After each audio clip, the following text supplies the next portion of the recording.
आज हम बात करेंगे क्या है राहु काल, राहु काल के समय अंतराल के बारे में, और राहु महाराज को ये समय अंतराल कैसे और क्यों मिला। राहु काल के समय हमें क्या करना है और क्या नहीं करना है, राहु काल से जुड़ी कुछ मान्यताएं और अंत में उसके उपाय। तो आज हम बात करेंगे जो डेली, जैसे संडे से लेकर के सैटरडे तक जो दिन आते हैं, उसी प्रकार से हर दिन की 8वीं जो घड़ी होती है हर दिन की, उसको राहु काल कहते हैं। तो आज हम बात करेंगे राहु काल के बारे में। सभी को मेरा नमस्कार, सभी को राधे राधे और सभी को जय मां पीताम्बरा। सभी का स्वागत, वेलकम, अभिनंदन। मेरे इस फेसबुक पेज को फॉलो और लाइक करना बिल्कुल ना भूलें और यूट्यूब चैनल पर भी सब्सक्राइब और लाइक ज़रूर कर दें। मैं हूँ एस्ट्रोलॉजर नितिशा मल्होत्रा। मैं वैदिक ज्योतिष में ज्योतिष मातृ होने के साथ साथ टैरो कार्ड रीडर और न्यूमरोलॉजिस्ट और वास्तु विशेषज्ञ भी हूँ। आज हमने बात करनी है राहु काल पर। राहु काल है क्या? 9 ग्रहों में 7 ग्रहों को एक एक दिन मिला हुआ है। जैसे संडे जो सूर्य देवता पर है, आधारित है, मंडे सोमवार यानी चंद्र देवता पर आधारित, मंगलवार यानी मंगल पर आधारित, बुधवार यानी बुध देवता पर आधारित, वीरवार यानी गुरु देवता पर आधारित, शुक्रवार यानी शुक्र देवता पर आधारित और शनिवार यही शनि देवता पर आधारित। तो यानी 7 ग्रहों को एक एक दिन दे दिया गया है इस प्रकृति के संचलन में, जो सुचारू रूप से वो अपना वो दे रहे हैं। अब इसमें राहु केतु अमृत पीने के बाद जब इन देवी देवताओं में शामिल हुए और इन 9 ग्रहों में उनको मान्यता मिली कि ये 9 ग्रहों में अब काउंट किए जाएंगे और इनका इम्पैक्ट भी पृथ्वी लोक वासियों पर पड़ेगा, तब इनको अब समय देने की बारी आई। तो अब 7 दिन से 9 दिन किए जाने चाहिए थे। तो क्या किया गया?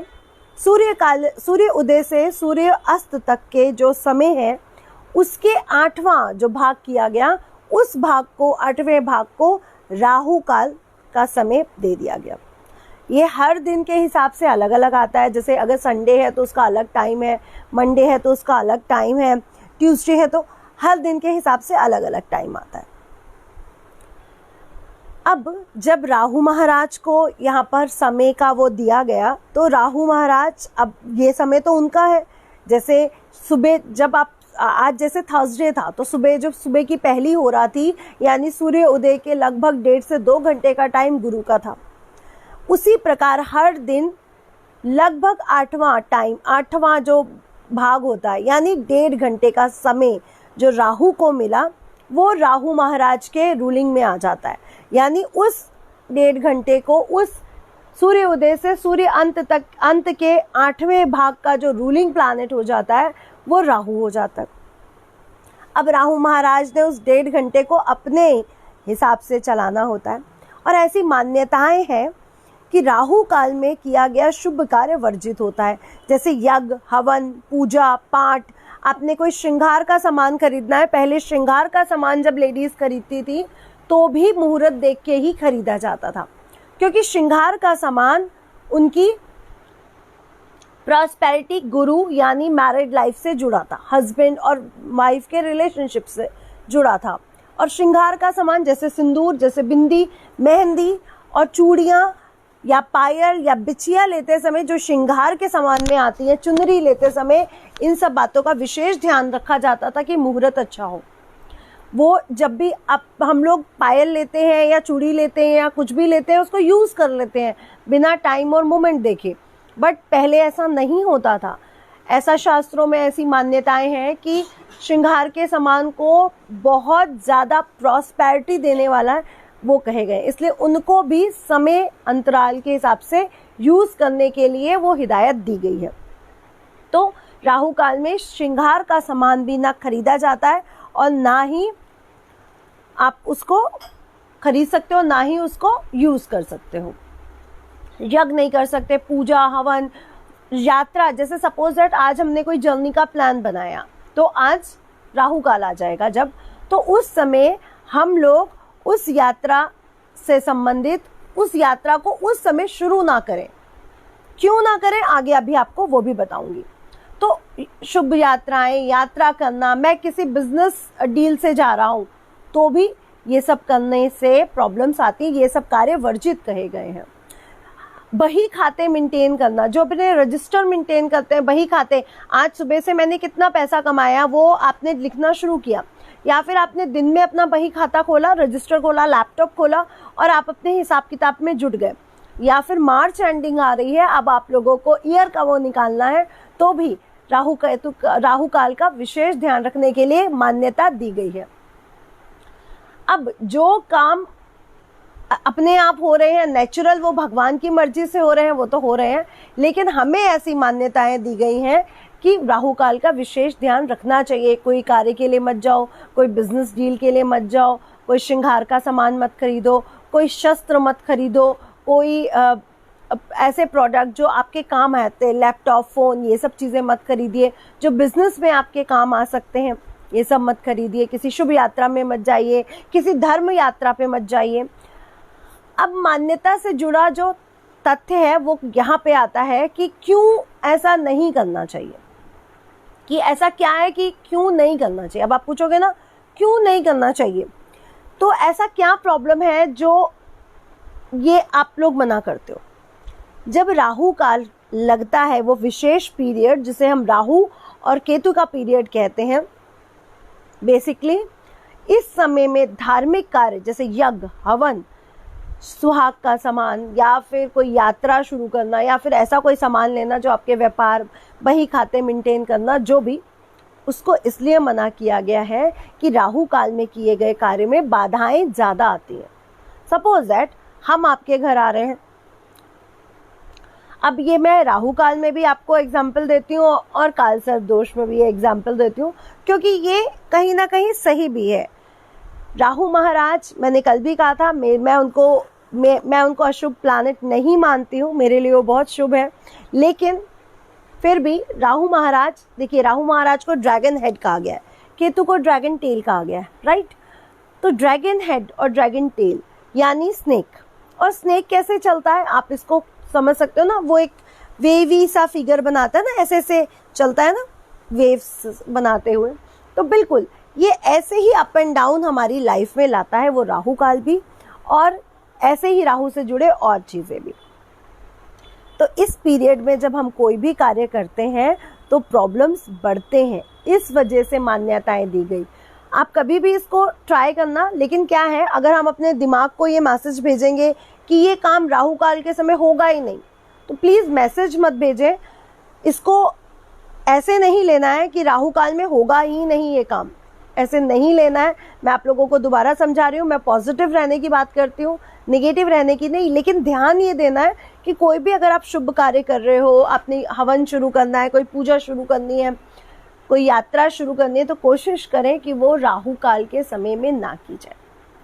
ऐसा नहीं है कि काम नहीं होगा, काम बिल्कुल होगा, लेकिन थोड़ी सी दिक्कतें, थोड़े से हर्डल्स आने के संभावनाएं बन जाएंगी, इस वजह से हम आपको ये समझा रहे हैं। अब कौन से दिन राहु काल का समय आता है ये कैसे पता चले, तो लीजिए कॉपी और लीजिए एक पेन, मैं अभी आपको नोट करवाती हूँ कि राहु काल कौन से दिन कौन से समय आता है। सपोज दैट संडे से अगर हम शुरू करते हैं, ले लिया कॉपी पेन भैया सबने, इस पे भी देख लूं जी, ले लिया। तो संडे का नोट करेंगे, संडे यानी रविवार वाले दिन शाम, क्योंकि सूर्य उदय से सूर्य अस्त तक का ही राहु काल का समय रहता है, तो सूर्य उदय से लेके सूर्यास्त तक तो संडे यानी रविवार को जो राहु काल का समय दिया गया है वो गया है 4:30 से 6 PM, यानी दोपहर 4:30 बजे से 6 बजे शाम। लेकिन देश काल परिस्थितियों के कारण, जैसे यूपी, दिल्ली, बॉम्बे में कुछ मिनट के, कुछ अक्षांश की वजह से कुछ मिनट का अंतर हो सकता है, लेकिन ये अप्रॉक्स पूरा एक पूरे वर्ल्ड के लिए ये एक है। कुछ मिनट 5-10 मिनट आगे पीछे हो सकता है इंडिया के हिसाब से, लेकिन जैसे अगर मैं बॉम्बे में हूँ या मैं कैलकाटा में हूँ या मैं साउथ इंडिया में रामेश्वर की साइड हूँ, तो कुछ अक्षांश की वजह से कुछ मिनट्स का फर्क पड़ सकता है। तो संडे के दिन 4:30 से शाम 6 बजे तक। मंडे यानी सोमवार वाले दिन ये आता है सुबह 7:30 से 9 बजे तक। 1.5 घंटे का टाइम है और 1.5 घंटे के हिसाब से ही आता है। ट्यूसडे को 3 बजे से दोपहर 4:30 बजे तक ये समय रहता है, 3 बजे से दोपहर 4:30 बजे तक। वेडनेसडे यानी बुधवार को ये समय आ जाता है दोपहर 12 बजे से 1:30 बजे तक, दोपहर 12 बजे से 1:30 बजे तक। और वीरवार यानी आज जैसे थर्सडे है तो ये समय आता है 1:30 बजे से 3 बजे तक। फ्राइडे ये समय आता है 10:30 से 12 बजे तक। और सैटरडे ये समय आता है 9:30 से 11 बजे तक। तो ये 1.5 घंटे की जो स्थितियाँ चलती रहती हैं, ये ऐसे ही चलती रहती हैं और इस काल में हम लोगों को कुछ कार्यों के लिए विशेष ध्यान रखना पड़ता है। अब मैंने आपको ये बताया कि क्या क्या काम नहीं करने हैं और ये जो 90 मिनट की अवधि है ये राहु का समय है। जैसे 9 प्लैनेट को समय दिया गया है ना कि आपको 7 प्लैनेट को, ये सोमवार चंद्रमा का है, मंगलवार मंगल का है, उसी प्रकार ये 90 मिनट का समय यानी दिन काल यानी सूर्य उदय से सूर्यास्त का 8वां भाग निकालकर जो टाइम दिया गया 8वें भाग को 90 मिनट को ये राहु काल को, राहु महाराज को, राहु केतु को ये समय दिया गया। और अब ये समय राहु महाराज को मिला तो इसके रूलिंग भी राहु महाराज है। तो अगर आपके बर्थ चार्ट में उनका प्लेसमेंट अच्छा है, उनकी सभी चीज़ें अच्छी हैं तो इम्पैक्ट अच्छे मिलेंगे आपको ज़रूर। और अगर राहु महाराज की आपकी कुंडली में इम्पैक्ट बुरे हैं तो बुरे इम्पैक्ट मिलने के कंडीशन अप्लाई हो जाएगी। अब हमने मान्यताओं की बात की, हमने बोला कि क्या नहीं करना चाहिए।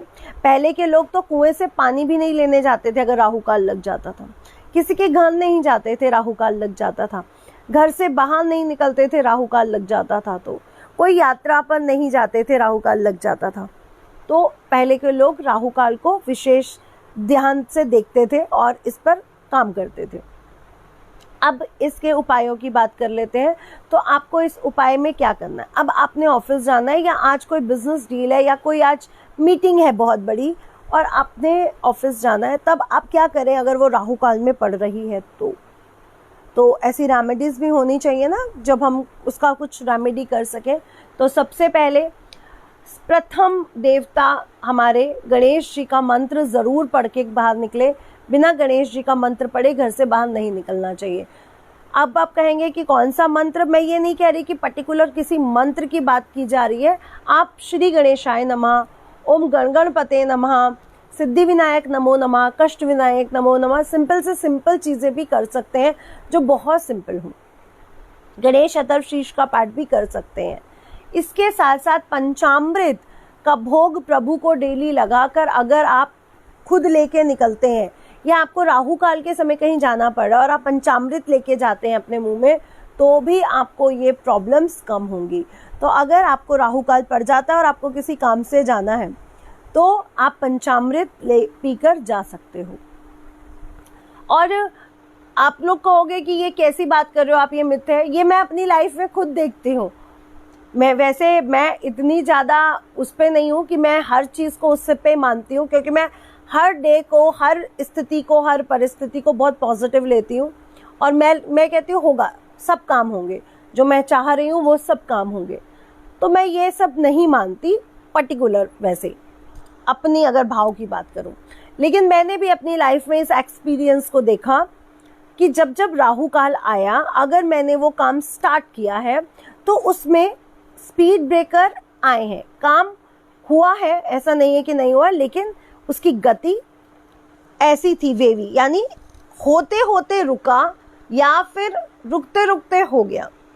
तो थोड़े से हडल्स, थोड़ा सा अप एंड डाउन आना स्वाभाविक है, ये उनका नेचर है, ये उनका नेचर है। इस वजह से ये यहाँ पे कुछ माइनस या कुछ वो नहीं है कि वो गलत है, ये उनका नेचर है। जैसे आपका अपना नेचर है, मेरा अपना नेचर है।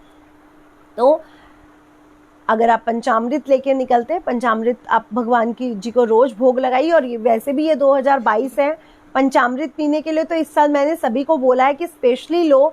अगर आप ये साल अच्छा करना चाहते हो तो प्लीज़ पंचामृत डेली लो। अपने बच्चों को भी पिलाओ।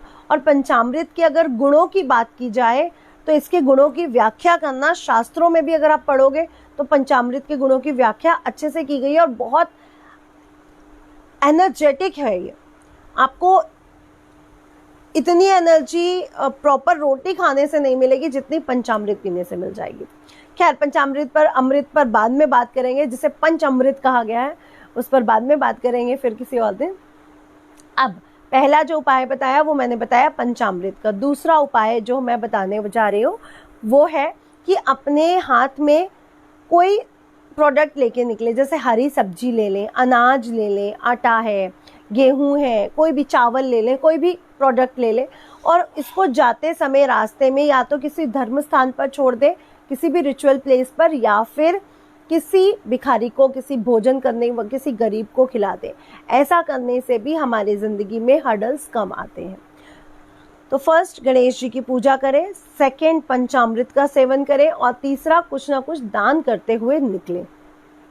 इससे भी हर्डल्स, दिक्कतें कम आती हैं। और अगर आपके बर्थ चार्ट में या आसपास अगर आपको लग रहा है मेरी राहु की महादशा चल रही है, काल सर्प दोष है, ये सब काफ़ी दिक्कतें कर रहा है, तो प्लीज़ ब्लू और ब्लैक कलर अवॉइड करें, थोड़ा कम कर दें ब्लू और ब्लैक कलर, क्योंकि फिर आपको प्रॉब्लम्स वो और ज़्यादा बढ़ा सकता है।